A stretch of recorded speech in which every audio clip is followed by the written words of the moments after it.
So we have one of the more exciting Nintendo Switch Online leaks to discuss today, and I do want to be very clear at the start of this video. It is clear with the shipping data that has been reviewed online from certain users who are sleuthing around on the internet that something related to the GameCube and its components are going on behind the scenes at Nintendo with manufacturing. What is not entirely clear is what this plan ultimately is, though the general consensus and scope of the idea seems to be that Nintendo may indeed be producing actively right now a GameCube Nintendo Switch Online controller. And the reason that you would come to that conclusion is, of course, because when Nintendo launches new systems for NSO, they normally, outside of the Game Boy family of systems, do it with a special edition controller to allow you to play those games how they were originally played back on their OG console hardware. So that's why this is exciting. We're probably realistically talking about this coming to Switch 2 and not the current family of Switches that is out there today, but we're going to unpack all of that. Before we do, make sure you like, subscribe, and turn on your bell notification to join Sunbro Nation if you're new here. And I want to first kick it off by hopping over to our gaming leaks and rumors, where there's a couple unique posts linked to Family Boards. However, you have to be a registered user of Family Boards, and I am a registered user, so I can technically see these, but you are not allowed to share the posts in question from Family Boards outside of that community. So basically, if you guys want to register and look at this stuff yourself, you definitely can. I will have this post linked in my description down below should you want to investigate it yourself, but we're going to read through the consensus of kind of what this means and what's been found here. So GameCube possibly coming to NSO. A user on Family Boards, Luigi Blood, posted some custom shipping data. In this was discovered to be possible reference to a GameCube controller with similar code names and parts to previous NSO controllers. Another user, LIC, backed this up, but both users still had reservations about what this means. So the long and short of it is if you investigate the shipping data and you compare it with what Nintendo Switch Online controllers have consisted of from their parts, components, numbers, and things like that in the past. Also kind of pulling from like the code names and something being linked to Dolphin rather.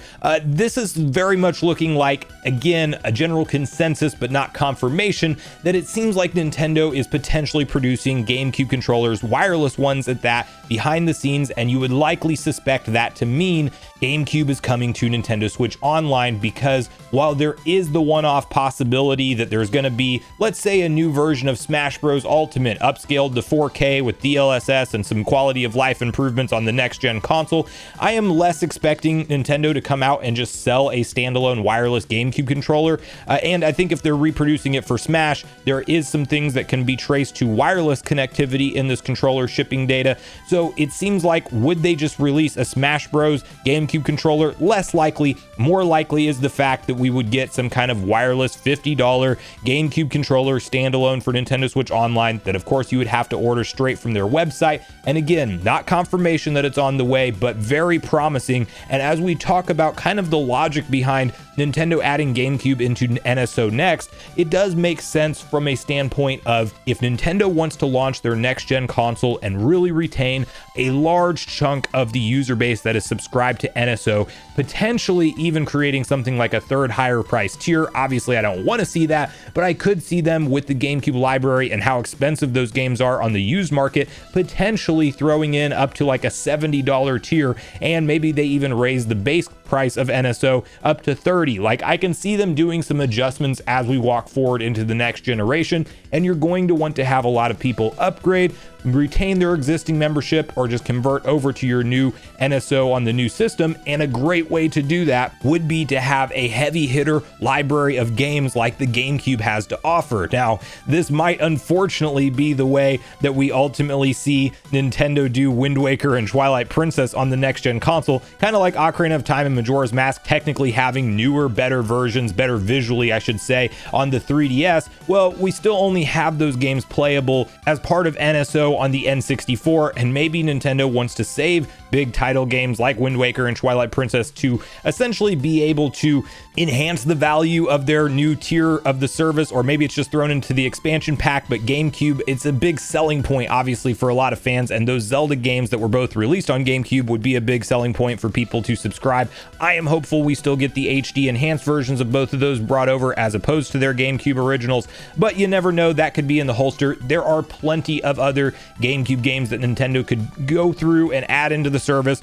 no doubt a slow drip feed of updates as you would expect Nintendo to do. The thing about a subscription strategy that you have to remember is Nintendo wants you to stay subscribed for the long haul, not just a quick subscription and then, you know, you get to play all the games you want to play and you're just out of there. So we're going to see them drip feed it, but what's exciting about the prospect of it coming to NSO in the future, maybe even as the next console that we see added in, is that we know we're around the corner for new hardware. It could be around the launch of that hardware to help migrate people over to this new plan, or just the NSO 2.0, whatever it gets kind of rebranded as for the next gen console.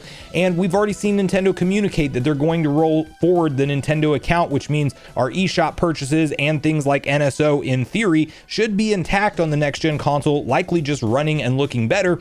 And I don't think that this will be something that also comes to the base Switch console. It's definitely a possibility, but the size of the GameCube games and how Nintendo Switch Online is run today, it's definitely technically possible to be on the current Switch, but I also think it would be that enhanced reason to get the new version of NSO, whatever that membership looks like, on your next gen console. And I'm more in the mindset that Nintendo would use this as a selling point, an additional one to get you to upgrade to that new console. And just talking about the idea of having a wireless NSO GameCube controller sounds extremely attractive to me. Like, obviously GameCube, it's, some people love the controller, some people not so much. I still play on Smash Bros with a GameCube controller to this day, and it's one of those controllers that if the game was originally designed for it, like with the C stick and obviously being kind of the second analog, so it doesn't work the best with every single game that's out there nowadays, but if the game was designed to work originally with the GameCube controller, I prefer that almost over any other controller on the market, period. So I am very excited of the prospect just to have an NSO GameCube controller wirelessly that works with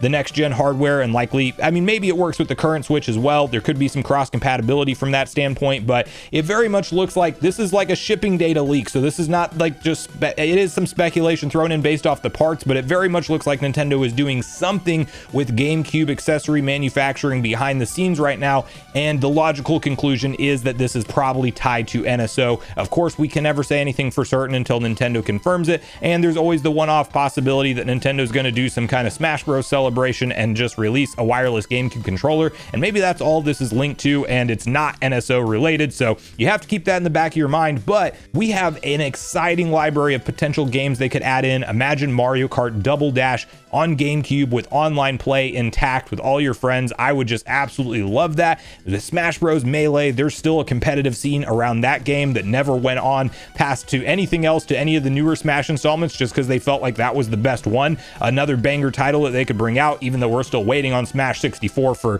N64. But, you know, Nintendo has the rest of this year realistically, and likely the beginning of next year, before we're actually talking about playing on their next gen console. So they have plenty of time to add in some missing N64 classics, build out that rest of the library, and then we're likely going to be talking about at some point in time past some new GBA and Game Boy additions that we'll see added in over the upcoming months. Like, at some point those wells will start to run a little bit more dry as well, and Nintendo will likely have to move on to a new, better system, a more recent one. And what better prospect than GameCube rounding out maybe a new tier for NSO? Hopefully not, but maybe it's just thrown into the expansion pack. But regardless, this is some exciting, at least bits of information that does lead us to believe that this is likely going on behind the scenes at Nintendo right now. So let me know what you make of all of this in the comments down below. What GameCube classics do you absolutely want to see make it over to Nintendo's next gen console? Do you think there's a shot that this is actually something that's being worked on for the current family of Nintendo Switch systems? I'm not expecting that to happen, but I would love to hear your thought process if you think maybe Nintendo will actually release GameCube for the current Nintendo Switch Online. And finally, do you think Nintendo locks GameCube behind a higher pricing tier, or do you think there's a world where they do indeed add it into the expansion pack tier, and that same $50 annual price point will actually get us access to a large chunk of GameCube games in addition to everything else it offers right now? So thanks so much for watching the video today, everyone. Make sure you share all your thoughts and feelings in the comments down below before you leave, regardless if we agree or disagree. Also, make sure you like, subscribe, turn your notification bell, and I will see you guys in the next video.